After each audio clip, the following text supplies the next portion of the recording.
All right, welcome to the Lawrence Family Garden.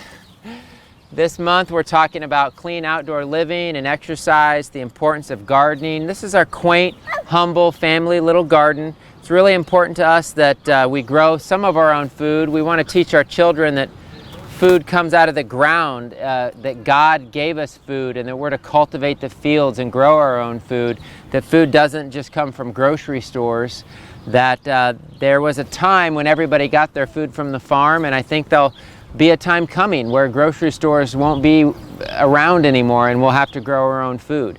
And so we want these beautiful little ladies to know where their food comes from. Right, cutie?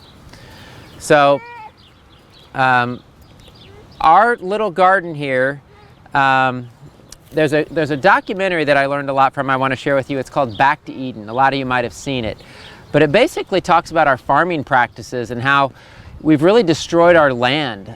We leave the soil barren, we're rotating crops, we're fertilizing, we're spraying chemicals on everything, and that's completely unnecessary. That's not how God designed it to work. If you look at a forest, everything takes care of itself. Everything continually grows. You don't have to spray chemicals. The ground's constantly mulched as the leaves fall onto the ground. Nene, this is called mulch.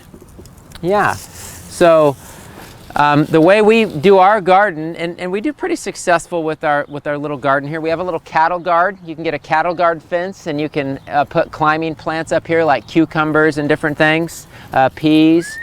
And you always want to keep the topsoil covered. You don't want barren dirt. In nature, you never find barren dirt. Where you find barren dirt, you have a lack of oxygen and a lack of life. You think about all those fields, miles and miles of fields that we have like here in the Midwest, of all this barren soil. And if you cover it, it protects the soil, it moisturizes the soil, and that's going to create healthy plants. So we have a few herbs that have kind of come back. You know, it's early, it's April, we haven't planted yet, but we have our chives going, we have our lemon balm, our oregano, our sage. They come back every year. And it's fun just to plant and have the girls be outside, us be outside. There's an old Chinese proverb that says, the key to longevity is planting a garden. And I just feel that that's so true, that if we're connected to God, if we're connected to nature, if we're doing what God commanded us to do in the Bible, which is actually work and to till the fields. And our culture, we've grown so apathetic and we're inside all the time. And God actually commanded that we work and we sweat from our brow and we grow food from the earth He said to grow vegetables for the earth for man. And so we want to do that best we can, even in our modern culture. And we want to teach these girls and our family, you know, where food really comes from. We really value and honor people who grow food and farmers and people who grow herbs and these different crops.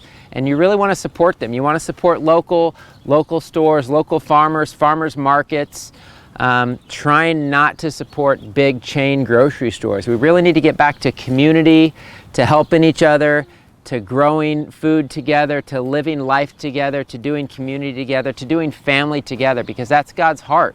God's heart is family and it's fellowship. And we're to be one in Christ Jesus. We're not supposed to be all individual doing our own thing selfishly. We're supposed to come together as one.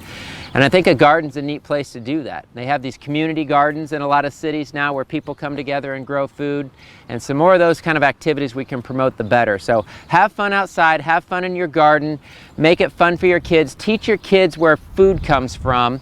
And just the power of watching something grow is so powerful for your family. I just love to watch seed grow. I see the power of God in these seeds and these plants, and I want our children to learn that.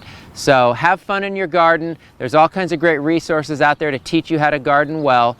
God bless. We'll see you outside.